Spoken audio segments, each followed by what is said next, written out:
Hey, what's up guys? This is Anthony from Anthony's Customs, and for this review, we are looking at the new Marvel Legends Omega Sentinel, part of the Tri-Sentinel Build-A-Figure wave, House of X wave.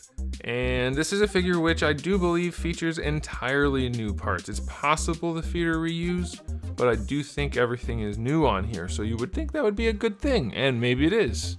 Maybe it's not. We have to do the review, so let's go ahead and get it off the stand and take a closer look. This thing stands just about 16 centimeters, a little shy of that, which makes it pretty close to 6¼ inches.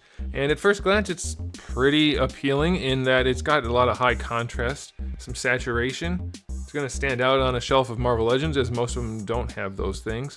But it's kind of stopping there.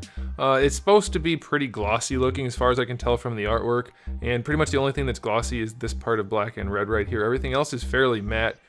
The arms have a dull gray finish to them, which is okay, semi-metallic but not really, and they're missing paint. Like, one of the key things for the detail work would have been these hip pads, or whatever you want to call them, being white, and that would have made the figure stand out really well, and they didn't do that, so that's kind of a bummer. The little red bits are pretty sloppy. It's just all around kind of half-assed looking. It's not bad for a Marvel Legends figure. It has a decent amount of paint, but that doesn't make it a good amount of paint, so it's kind of a bummer. Otherwise, it's very tubular. She has very little shape to her body, and I know I'm guessing it's a she. It has boobs and whatever. It's just very tubular. It looks like a noodle person again. The artwork, from what I've seen, I'm not an expert on this character, but from what I've seen, it at least has more shape than this. This is a very straight up and down type of figure, so that's kind of a bummer. For being all new sculpt, why not sculpt it to be exactly what it's supposed to be? Like, you have to sculpt it anyway. Why not do that? I don't get it. I don't know. The face is done pretty well, I'll give them that. It's a decent sculpt and paint. There we go. The eyes look good, the white parts are well done, the sculpt is pretty good. No complaints there. But the rest of it just seems very lazy. It doesn't feel like a collectible at all. It feels like a kid's toy, honestly speaking. So I'm a little bit bummed out. And we'll go ahead and talk about the aesthetics of the accessories and the accessories all at once. So we have alternate lower arms for her. One of them has 0 paint on it. The bigger cannon looking type thing, it has 0 paint. None, not even the little part in the middle is painted. So that's definitely a bummer. This one has a lot more paint on it, but it's very muted and dull looking. It doesn't look like it's glowing or anything. It looks like somebody colored it with sidewalk chalk. So the sculpts are okay on those two pieces, and they swap out just fine. But the paint job, even the one that has paint, it doesn't look very good. So that's not great. And then we have this alternate head, which I was going to say is a really nice thing, and it is in some ways. The sculpt for the hair is great. It's very dynamic, very flowy. And the face is good enough. It's clean. The paint job and sculpt okay. But they didn't paint the things on the top. So it's like, how much would that have cost? Why don't they just do that? And I know why. It's because it does cost.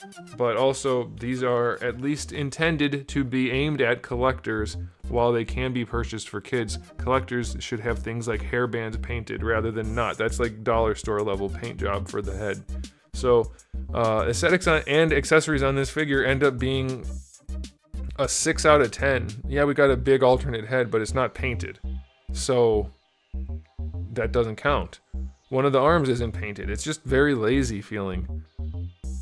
These are not cheap. Like, yeah, I know a lot of people say they're only $20. What do you expect? I expect my money's worth for $20. Most Marvel Legends are reused parts. When we get new parts, they should be well sculpted, and we should have the minimum amount of paint, which is not 0. Not 0. So that's what I'm expecting for my $20. You can buy a lot of stuff for $20. A hunk of plastic that's not a necessity should be at least made to be worth the $20 we're spending on it. Okay, on to the articulation. We do have our standard hinge for the neck, so it can look up, it can look down. There is no lollipop on this figure, so that's pretty good. There is no attitude though. Shoulders can go up pretty far despite these because of how it was implemented. That's well done.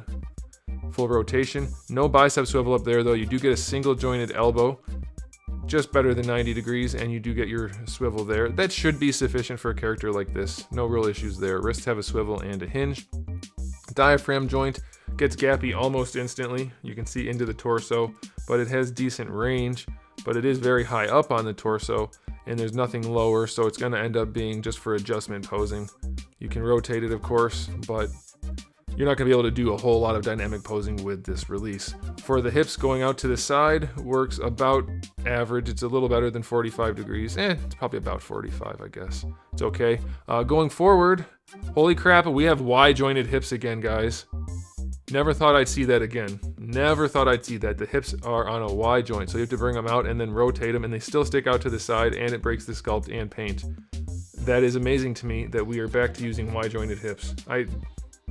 Honestly, I'm not even trying to be hyperbolic to make a point, although it's a fitting point. Y-jointed hips in 2021. That is nuts to me. I just can't get over that. That's very strange. They don't go back forward. They don't go back forward. They don't go back at all, and then again forward is out to the side. So what the heck? You saw the thigh swivel. Double jointed knees are fine. No issues there. And then little tiny feet at the end of these long legs.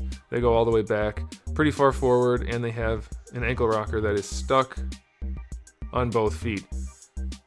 What a lazy release. Like, it's all new and still so lazy somehow. So disappointing, so uninspired, so just, it feels very half-assed. And maybe it's not. And I don't usually, like, I don't know. It's all new. Why isn't it better?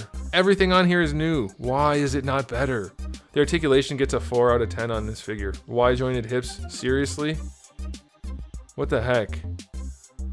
Alright, final verdict on this figure is entirely disappointing. I don't know if people care about this character or not. I'm not familiar, not up to date on this current X-Men thing that's going on, so you guys can let me know.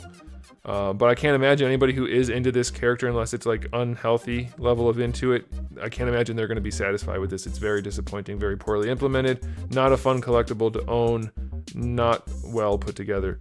5 out of 10. Final verdict, 5 out of 10 for this one. Thanks for watching, guys. If you enjoyed the video, give it a thumbs up. If you didn't, give it a thumbs down. That's okay too. And if you haven't subscribed, you might want to. I have new videos almost every single day and thousands already on the channel. So you might want to come back for all of that. And in the meantime, keep collecting.